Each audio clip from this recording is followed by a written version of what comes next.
Oh, that looks exciting. What could possibly go wrong? Hey everyone, welcome back to the channel. This is Jaden, and obviously, as you can see from my crash footage, this is my first time mountain biking, but I was with some good friends who have a lot more experience and skill than I do, so it was a great learning experience for me. I know that I made a bunch of mistakes as I was doing that, and I'm going to run through some of those in this footage and talk about what I learned from the experience. So if you're interested in learning a little bit more about mountain biking, if you're a beginner or if you're experienced and you want to give me some input, I would much appreciate that, because obviously it's something that I am still learning, but it was a great experience. So let's jump right into some of those points that I wanted to talk through. Okay, one of the first things I wanted to talk about, and one of the first things that was explained to me when I started mountain biking, is sighting your line. So seeing in front of you where you want to be riding. Now I use this footage as an example because this was the section of the trail where we were right up against a barbed wire fence and bushes, shrubs, and rocks on the other side. So it was very imperative that you ride the actual line that you're intending to. And the way to do that, obviously, instead of looking directly in front of you at all of the rocks and gravel and things that you could potentially wipe out on, would be looking in front of you by 20 to 30 feet. So that was the recommendation given to me, and it worked out quite well the times that I actually took advantage of it. So I would say, if at all possible, be looking in front of you instead of being distracted by some of the things that are right next to you.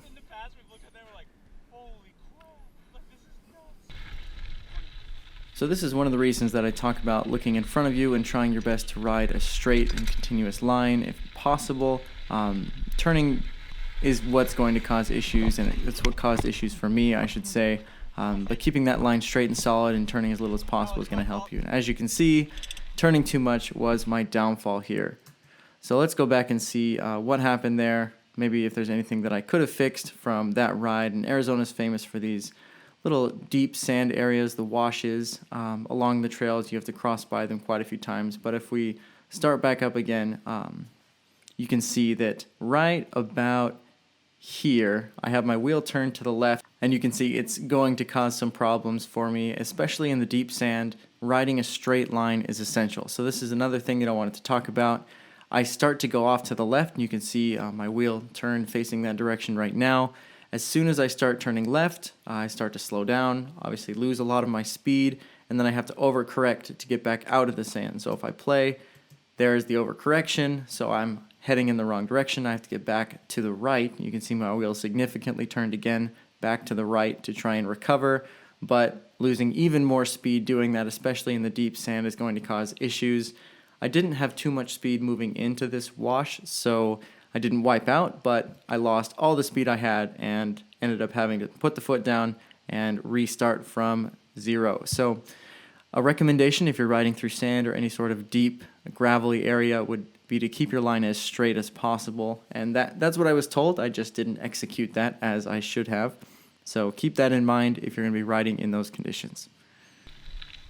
And this footage, I think, is a great example of that line choice being essential when ascending and descending. One of the things that was mentioned to me as we were starting to ride is that the thing that you look at, you are more than likely going to hit. So if you look at a rock, you're going to hit the rock. If you look at a cactus, you're going to hit that cactus. So I avoided those two rocks on the left, as you can see. I went on the left and avoided them, but then I think I hit every other rock that existed on this hill, because that's all I was looking at. I was just saying, okay, I don't want to run over these rocks. I was staring right at them, and I ran right over every single one of them. So you can see there's 1, there's 2, 3, 4, 5, and 6. I think I ran over every rock on that hill, but if you keep an eye on the things that you want to avoid, you're probably going to hit them. So the recommendation given to me was look at the line that you want to ride, especially ascending and descending, because that is where you're inherently going to steer your bike. If you're looking at a cactus, if you're looking at a rock, as in my case in this situation, you are more likely to hit those obstacles in your path, and it's never great. I didn't end up crashing on this hill, and spoiler alert for the next one, but I was significantly impacted by hitting all of those rocks, and it made getting up this hill so much harder than it needed to be. So making it easier for yourself is always the recommendation. Okay, so I'm sure this is the part that is a little bit more exciting. This is the big crash. We went down a couple before this, but I wanted to talk about what went right, what went wrong, and how to have fun. So I think this being my first time, I was still figuring out what things looked like. It was a lot of stress, and I don't think that's a good thing when you're trying to pick a line. So if you see here, I wasn't really worried about it because I didn't know it was there. I didn't know that hill was coming, and I think it made it a lot easier to just cruise down without too much stress. But this next hill is where I made my mistake. So I'm going to stop it right before, and we'll talk through some of the things that I was thinking, maybe some of the things I wasn't thinking that I should have been. But the essential part of riding and mountain biking is having fun, enjoying yourself out there on the trails, and I think that's something to keep in mind. The views are incredible, the wind, everything's great, and you need to focus on the enjoyment of the sport and not just the technical aspects. Especially as a beginner, I think that's something that I learned quickly. The more you focus on the technical, the less you're going to enjoy your trip. So if you look here, Marty is the one right in front of me on the orange bike, and he's taking a line from the left and cutting it down this hill to the right. Now, if you look, the line that I chose, I cut in way too early. You can see my wheel is already starting to point down the mountain here, and this is just where the problems begin. You can see tracks on the ground that people have taken this line, maybe successfully, maybe not, but I obviously was not successful, and let's check out why. So I start going right, and I realize that is the wrong line. I'm going over all these rocks, so I start to turn left. And if you look now, I'm focused my bike straight down through all of those rocks, crossing the trail. Marty's way off to the right there, and I'm going to hit every rock in there if I continue to go straight. So instead, I try to turn, but at this point, going down a mountain, turning like that is going to be a really big mistake.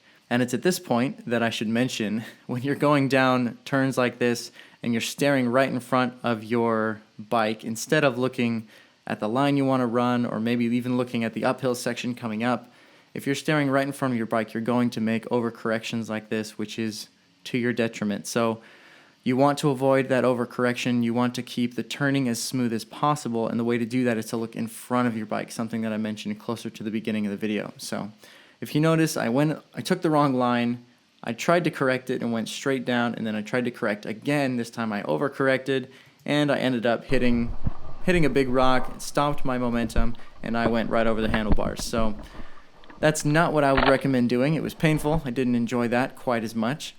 But I think the recommendation is choose the line that you want to ride, be confident in that line, and don't stare right in front of your bike. It's just going to lead to overcorrecting, and when you do that, especially on a rocky descent, it can be very painful. So that's my recommendation there. Hopefully it's helpful. Okay, so you remember I talked about line choice and avoiding obstacles and all those things. One of them was sand and keeping your line straight. So this is a good example of actually doing that correctly. I'm most of the way through the sand. I've already lost a ton of speed because the friction in these sand pits is incredibly strong. I've lost so much speed actually that I won't be able to get up the hill in front of me, but I was able to get through the sand without falling because I kept my line very straight. And this is something that I had learned and was recommended after falling in the last sand pit. Keep that line as straight as possible, and you'll have all the success you need to get through those sand pits. But I didn't have quite the speed that I needed to get back up the ledge after riding through it. But that's why I'm still learning, and that's why it's an exciting sport. You get better and better. So hopefully that was helpful to you. Hopefully some of those tips will be useful in your next mountain biking trip. If you are very experienced in mountain biking, I would welcome any feedback, any comments on riding, getting better, improving as a beginner, because that's something that I love doing. I love trying new sports. I love experimenting and learning and getting better. So if you're an expert, I would love your advice. If you're a beginner, hopefully these tips have been helpful to you. If you enjoyed this video and you'd like to see more of them, don't forget to subscribe to the channel, like this video, and I really appreciate all the support. So thank you very much, and until next time.